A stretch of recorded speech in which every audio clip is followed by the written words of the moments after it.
Caríssimos, aqui quem vos fala é o professor Marcão com mais um Marcão na História. Dica do Marcão, curiosidades do período medieval. Como eu coloquei na postagem anterior, eu falei do pão alucinógeno. Lá na Idade Média, eles usavam o trigo, né, para fazer o pão. Só que é o seguinte, durante o verão o trigo ficava escasso. E eles tinham que optar por outro grão para fazer o pão. E eles usavam o centeio. O centeio ficava armazenado durante muito tempo. Coloquei a musicazinha medieval aqui para distrair a gente um pouquinho. É muito bom a música, né? Então olha só, o que acontece? Eles usavam o centeio. Só que o centeio criava um fungo que eles chamam de ergot. Esse fungo, ele é um alucinógeno. E faziam a massa, faziam o pão, e o pão ficava alucinógeno. As pessoas entravam numa espécie de êxtase, né? E procuravam muito esse pão, acredito eu, né?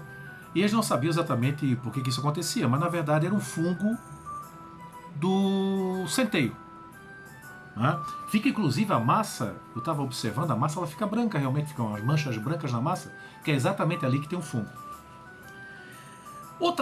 Outra curiosidade muito interessante é sobre as noivas durante a Idade Média. É o seguinte, elas gostavam de casar no mês de junho. Os casamentos, a maioria, aconteciam no mês de junho, que é a entrada do verão, né? Primavera, verão na Europa. E aí vem o porquê o mês de junho. Porque no mês de maio era já tradição as famílias tomarem banho. Acredite, não era um banho diário não, era um banho anual. As famílias tomavam banho e o cheiro ficava um pouquinho melhor. Aí no início de junho, eles marcavam os casamentos para não ficar aquele cheiro terrível. 6 meses sem tomar banho, né? E nessa questão do banho é que surgiu uma peça interessante do casamento. Você já viu uma noiva casar sem buquê de flores? Já viu? Não, né? Ela até joga o buquê, quem pegar o buquê vai casar, aquela tradição toda. Sabe por que o buquê de flores? Adivinha? Cheiro. Ela carregava o buquê e ia cheirando as flores para não sentir o cheiro da rapaziada da plateia. Olha, o cheiro devia ser terrível. Isso porque eles tomaram banho, hein? Imaginem se não tivesse tomado.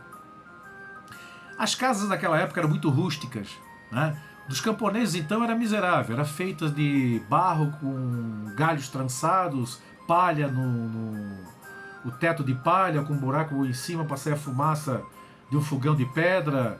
Usava um banquinho de 3 pés, uma cama de palha. Já na cidade era um pouquinho melhor, as casas eram de pedra, né? Mas também não tinha forração, era só madeira e o telhado. Os animais se escondiam no telhado, nessas madeiras aí, os gatos, os cachorros, até os cachorros, por causa do frio, que lá chega a 20 abaixo de zero, dependendo do lugar vai até mais, e até os insetos, ratos e outros tipos de animais, né? Também se enfiavam nessas frestas dessas casas. Então eram casas que tinham muitos moradores, pode-se dizer assim, né? Quando chovia muito, os animais saíam do teto, porque tinha muita goteira, e acabavam indo para o chão. Agora vem uma coisa interessante que eu gostaria que vocês prestassem bastante atenção. Narcolepsia. Já ouviu falar? Não? Narcolepsia é quando a pessoa entra em um estado de aparente morte.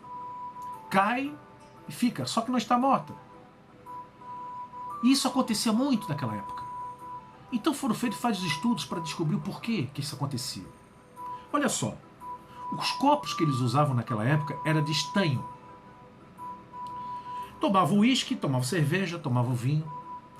E o óxido de estanho misturado com a bebida alcoólica era extremamente perigoso para provocar a narcolepsia. Então você andava pela rua, daqui a pouco tinha uma pessoa caída na calçada. A família ia lá, pegava, juntava a pessoa, levava para casa, botava lá em cima de uma mesa e ficava esperando um tempo para ver se essa pessoa acordava, porque acordavam. Muitos acordavam. Bom, Aí vem a tal história do velório, né? Ficar lá velando o corpo, a vigília do caixão, aquele tipo de coisa. É exatamente desse momento aí da narcolepsia. Muitas pessoas eram enterradas. E quando eles iam olhar lá os caixões das pessoas, depois de algum tempo, de alguns anos, eles olhavam que tinha arranhão na tampa do caixão. Quer dizer, a pessoa estava viva. Aí eles começaram a enterrar da seguinte forma: faziam um buraco no caixão com um fio e fora do túmulo tinha uma sinetinha. Caso a pessoa acordasse, ela tocava a sineta, ficaria um vigia durante um certo tempo lá, corria lá e tirava a pessoa do caixão. Né? E olha só que interessante, esse costume surgiu a expressão salvo pelo gongo. Já ouviram essa expressão? Salvo pelo gongo? É exatamente isso, da narcolepsia provocada pelo chumbo com uísque ou vinho ou cerveja. Na caneca, né? O chumbo está na caneca onde eles tomavam. Né? Bom, outra característica dessa época que é muito curiosa, o jogo do rugby, vocês já ouviram falar, já viram, né? Um jogo muito violento, né? Parecido com o futebol americano, né? E eles usavam naquela época um jogo semelhante com bolas feitas da bexiga de porco. Eles enchiam e faziam de bola. Só que esse jogo, em alguns momentos, em algumas cidades, vilarejos, eram proibidos, porque provocava muita briga, muita confusão. Mas é o jogo que começa lá na Idade Média. Que é pegar a bola, sair correndo com a bola e os outros atrás para pegar a bola de você. Que, na verdade, essa bola era uma bexiga de porco. Padrão de beleza daquela época. Mulher bonita naquela época e homem bonito naquela época. Tinha que ter uma expressão pálida, cadavérica.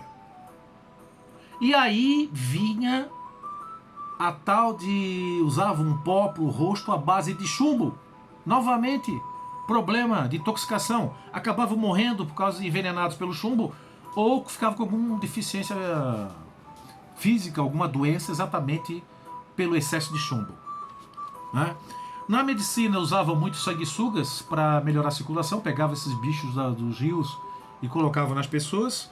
A medicina, na verdade, não era uma medicina científica, era a medicina de charlatanismo, não tinha nada de especial, não tinha anestesia, não tinha asepsia. Quem fazia cirurgia, sabe quem era? Fazia uma cirurgia. O barbeiro fazia cirurgia, porque o médico não mexia com sangue. Acredite se quiser.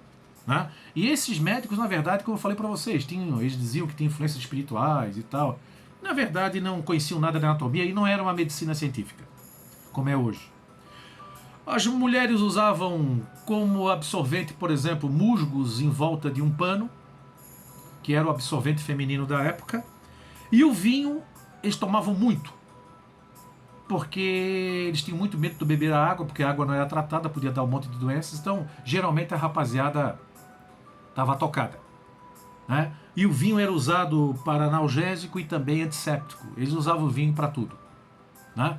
Essas são algumas características do período medieval. Qual é o objetivo dessas dicas do Marcão agora? Especificamente, alegrá-los. Lembrar de coisas engraçadas do passado ou coisas curiosas do passado.